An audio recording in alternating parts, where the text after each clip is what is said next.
pretty good at drinking beer. I'm pretty good at drinking beer. Hey guys, how's it going? Sorry, haven't done a video in a couple days. Just been busy, had some family time. It's a me time. Just kidding, it was just family time. What are we looking at? We're going to be looking at Racer 5 IPA from Beer. What am I thinking about? Bear Republic. But before that, I just wanted to show you a couple things. Like always. First, what do you think of Christine's zombie hunter? I put this on here, and unfortunately it sort of belongs to a friend of mine. I brought it upstairs and I showed it to Chris, and she's just like, damn. She goes, that thing looks sweet as hell. And then she's looking at it, she goes, so basically it'd be like the same power as yours all the way up to 10. She's like, what do all those dials do? And I was telling her what the dials do, because it's got a lit reticle and it's got the parallax adjust here, where on my Mosin it's out on the front ring. And she's just like, the only reason I'm telling you guys is because it's kind of cool, you know, when your significant other is actually kind of energized about things that you are, you know, find excitement in. She sat and played around with this thing for about a half an hour until I finally took it away from her. So hopefully the owner of this doesn't have a home for it, because looks like I'd end up having to buy it. That was the first thing. Second, heads up before heads up, because hopefully if the weather's nice tomorrow, I intend on making a few more bottle openers for Salty Shellback. Yeah, for the people that missed the Captain Obvious moment in the background of the last few videos, that doesn't look like the break you'd see on an AR. So, what's in the box? So, what do you think of that muzzle device? Does that look overkill?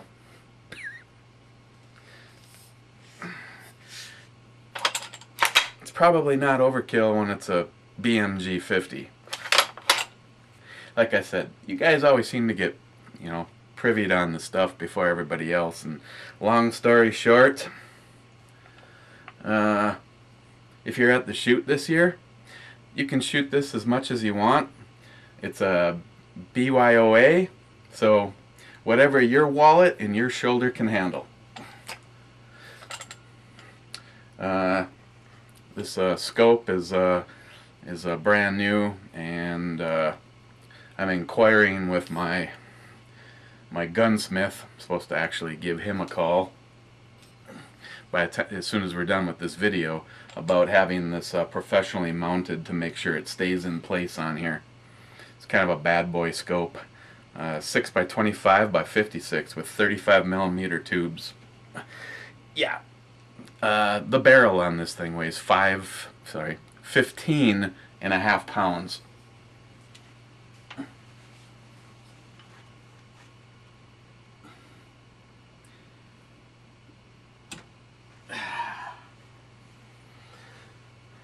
So if I do actually get to go, just try that thing out tomorrow. Maybe put together a little teaser video for the eBomi channel. Probably have, not probably, we'll have to take that scope off there and just put something else on there just for the fun of shooting it. Okay, gun chat is over. Oh yeah, I also got a package today, but explanation as to why it's not here. I had to did kind of a quick unboxing earlier because it was I knew it was going to be a bunch of 10mm brass from Jeremy, Pre-Dawn Death, but in typical Jeremy fashion, I wanted to do an unboxing on camera because he usually always adds a little something and never lets me down, and he did. So let me just quickly put that, say, right here. Okay, this is the part that you may or may not see. Why am I saying that? Well, I got a package from my friend Jeremy, Pre-Dawn Death, and I know what's in here, but I am just rolling the dice that he is who he always is, and it's worth doing an unboxing. If it turns out there's nothing in there but 10mm brass, then you'll never see this.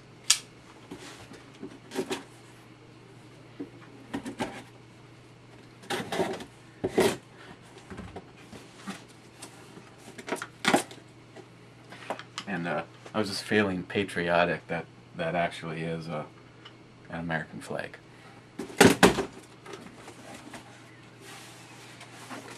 Oh, my friend, you're predictable. Okay, like I said, brass, except for some of that brass, looks a little bit bigger.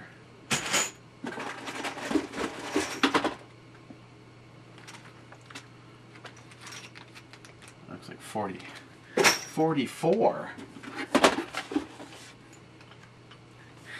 Okay, enclosed letter. Dear Eric, enclosed is the 10mm brass and some 44 mag. That would probably be compliments of Grant, which right now Jeremy would be watching this video, and Grant would be like about right there.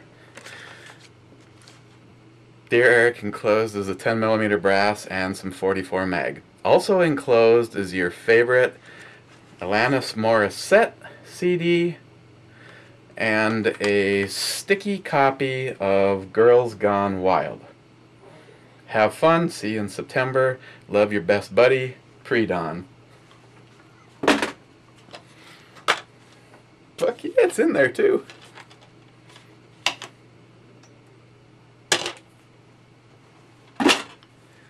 Okay, so he didn't let me down. That was so you will see this. So thank you, Jeremy, Pre-Dawn Death, for the empties. And the reason that this is an insert instead of just part of the brew review is my brother-in-law, who does my reloading, because I don't have any reloading stuff, and want to get into it, but it's just another thing. Yeah, I know, JR10 will be adding some comments about how if he can show me how to make beer in a Mr. Beer, he can easily show me how to reload. Yeah, I'm sure, but as a side note, though, my brother-in-law's 10mm is by far the best stuff I've ever shot. He does his little mixology, and he makes it equivalent to what it used to be. I personally believe, unless you're dealing with companies like Underwood Ammo, 10mm purchase today is just... I've actually shot some hotter plus P40 than some 10mm, but... So, okay, I'm going to go give this to my brother-in-law, and again, thank you, Jeremy, Pre-Dawn Death, and now you can, resume the brew review. So there you go. Just love the American flag.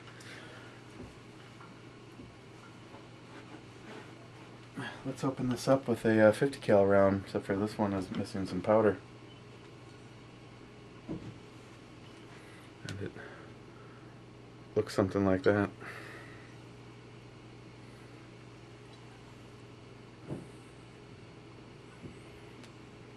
Let me read if there's a...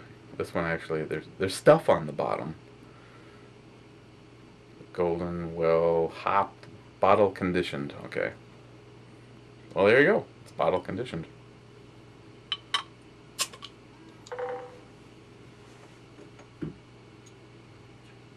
sometimes these can either be duds or be very well energized. This one looks like it's not going to be lame on carbonation.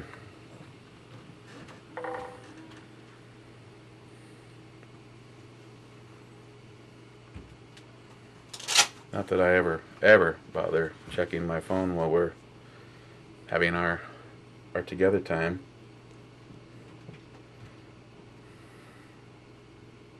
Oh, it's Evil Neil.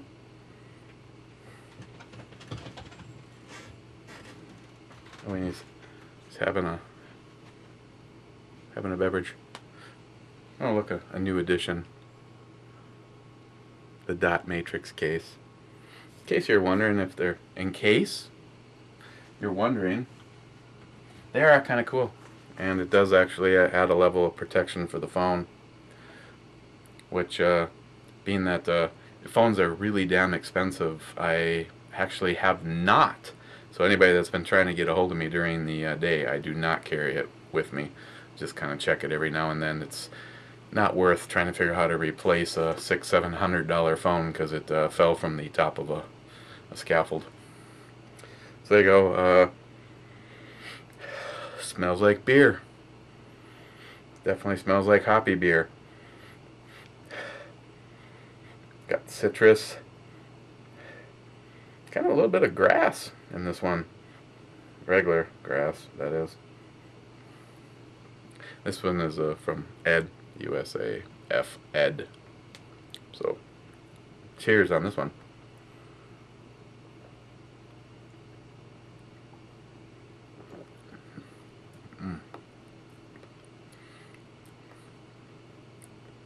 Definitely the hoppy. Kind of I suppose it's leaning a little bit on the grapefruit side of the citrus, but it had kind of a nice little. Almost seemed like it was gonna go in the pine direction, but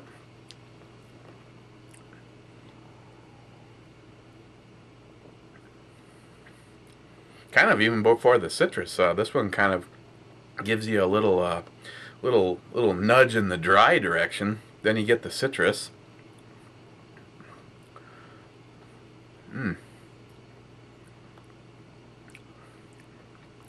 This one is if you're hop curious, maybe you might want to kind of stick away from this one. This one packs a little bit more of that hoppy kind of a hit to it, and more. And see if it listed with the IBUs, but I'd have to say that it's a little heavier on the IBUs. They recommend between 45 and 50 degrees, which, yeah, Brewmaster notes: keep cold, respect life, don't drink and drive.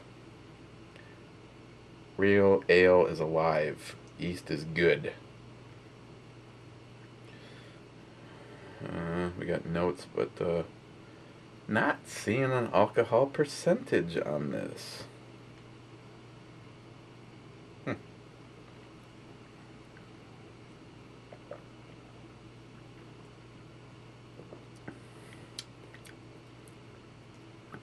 course, on how wrong I would have been on that that 10%er, the ABT 12 there, the old monk's bunk.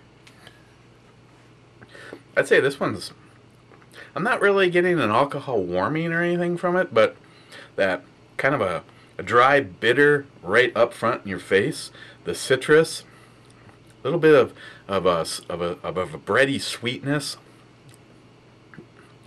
almost like a slight lemon caramel or something I'm picking up in there. Then it kind of goes into that dry bitter, and ends on kind of a dry bitter yet smooth. There's no harsh or anything left behind. It's just a really tasty IPA.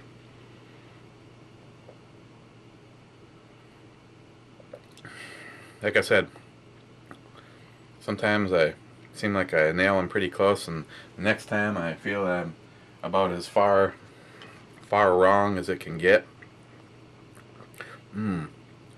That little addition of the stuff off the bottom, it's kind of giving it a nice, nice heavier bread-like hit. But it's almost seeming like the alcohol percentage could be up there just a little bit. I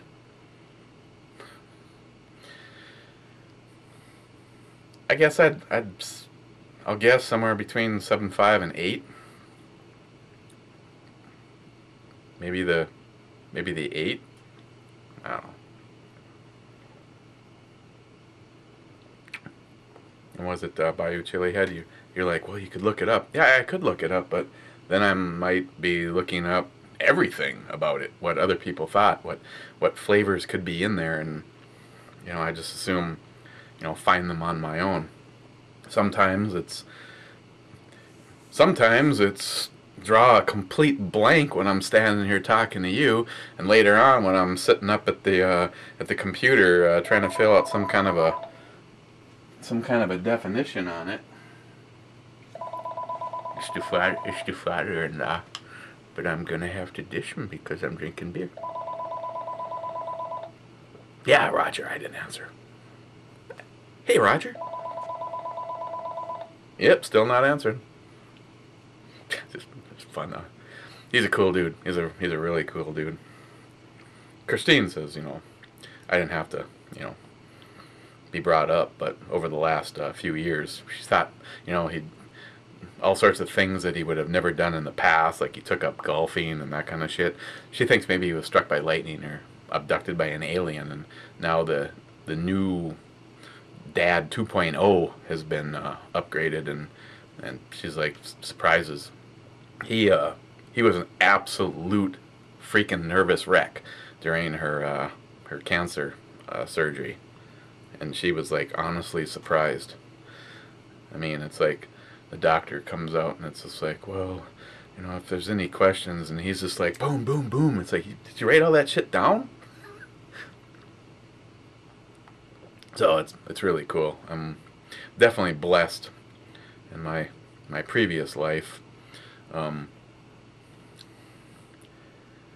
It's probably better not to get into it. Let's just say that my sister-in-law and her daughter Amanda, they're really cool, but people get buffaloed real easy, and it's really a terrible thing when people you feel that you're tight with and you are 100% honest with, and all of a sudden Satan, that would be my ex, or Satan's assistant, apprentice, Satan's apprentice, comes back into their lives, and all of a sudden everything about you is like questioned, and it was like, oh really? Well, you can either believe me, or I'm not even shitting you.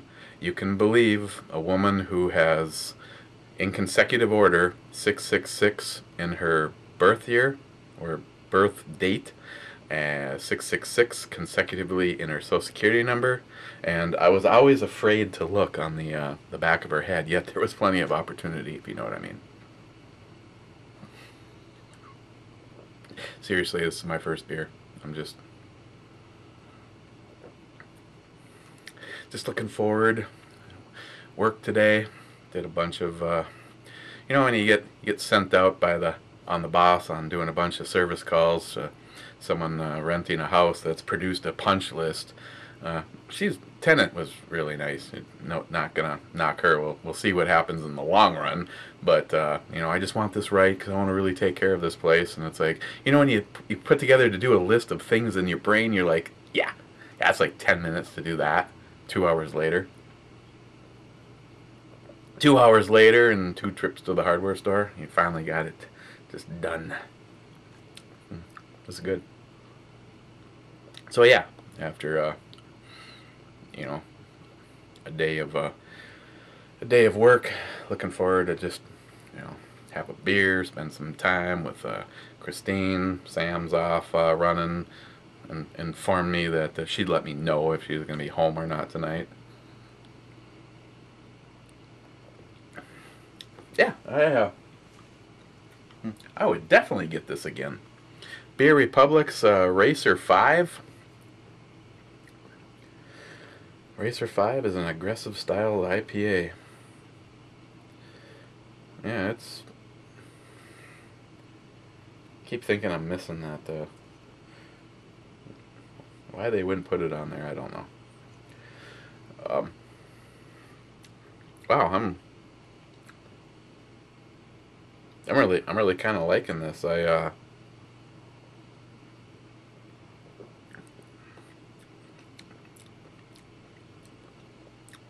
gonna give this a 9. A 9 on the E scale. I mean, shit, I might even go a 10 if Ed was here rubbing my shoulders while I was drinking it. So, thank you, Ed.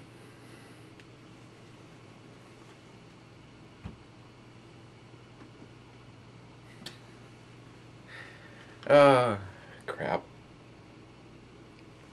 It would have been cool if once again I would have taken the opportunity to spend, half a second and decide before I turn the camera on what we should look at tomorrow.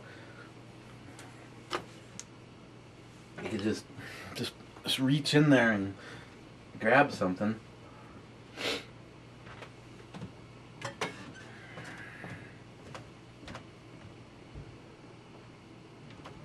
Okay, well, I guess it... Yeah. I'm back. Okay. I guess I did that.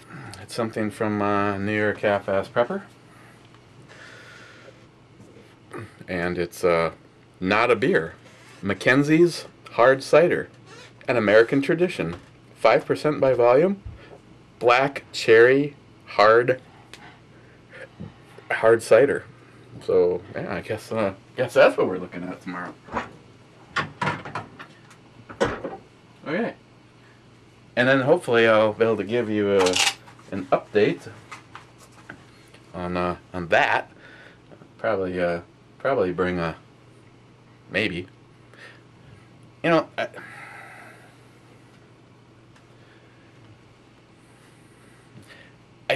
For the Ebomi promo or teaser video, shooting that. I mean, I want to, blow something up or shoot something cool. I'd really like it to be as you see it, as it will be, as opposed to just putting a loner scope on it just for the sake of shooting it. Their catalog, they offer iron sights. Really. I was talking to my neighbor, my friend Mike, and he's just like, "Can you even shoot that out at the shack? It's only like 100 yards." Well, yeah, the bullet doesn't know. It just stops a little sooner. I mean, I guess the analogy is in the world of overkill, it's like paying to have a helicopter pick you up in front of your house and drop you off a block away. Yeah, it's overkill, but it's still possible. I personally,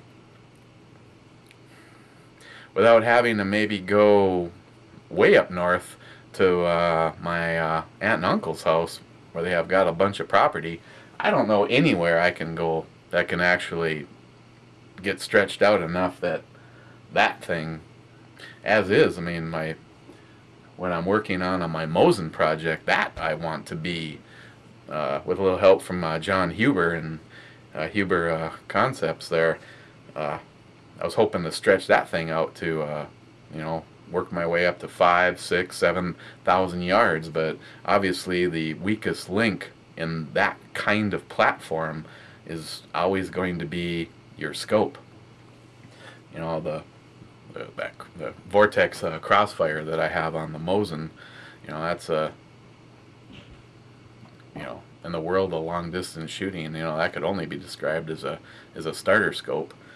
I mean, if I saved up and went one level up above that, then you're into the Viper series, and those are still really nice scopes. But when you're talking about something that has a round that has a confirmed kill of almost 2 miles, you need some really good damn glass to see out that far. So, okay, we will see you tomorrow. Hopefully the weather will play along, because I'm going to have my normal breakfast with Lillian, and then pack up a few things.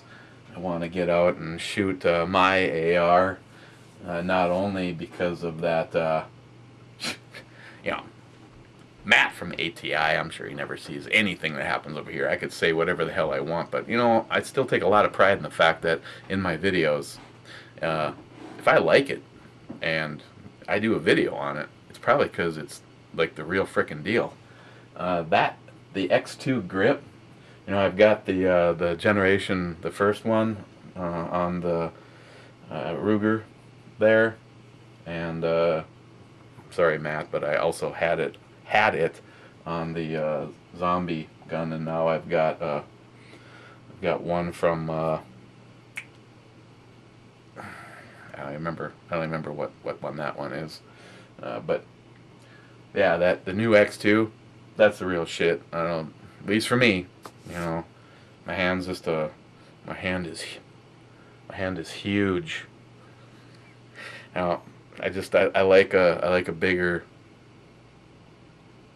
Chuck we're gonna have a field day with this. I like to have a little something bigger in my hand, if you know what I mean. And the profile on that, if you're used to the Myad, the Magpul Myad, it's relatively the same size. It's a little bit bigger. One thing though that I really noticed is the difference. I don't know if you can see this or not. When this is on there, this would be like at an upward angle, and the ATI one is actually flat, so it would be the equivalent to filling in this little angle. So like if you set it on a bench, you know, instead of having the gun facing up, it would actually be level. But that back webbing, that feels absolutely awesome in your hands. And that's got the Epsilon from VG6 brake on there. Has not been shot since that went on there. The grip is different. I've got the AR, another AR sitting there that has the Midwest Industries. Just a really tiny rail on it. A lot of people are really liking those. Travis has that on his bling bling bitch gun and loves it. And then there's that. Oh yeah, and the AR, the ATI AR-22, since Jason, my gunsmith, put the threads on there for me, and we put that little brake on there, see if that possibly made a 22 noisier. I'm sure it knocked a whole bunch of that recoil down. Oh, I'm sorry. God, it's just... So, okay. I'm gonna let you guys go. Again, want to say thank you to Ed. USAF Ed. That was really good. Now I'm gonna go find out how far I'm off on the alcohol percentage. Okay, guys. Hopefully tomorrow you'll see a few of these empty. Big kaboom. Talk to you guys tomorrow.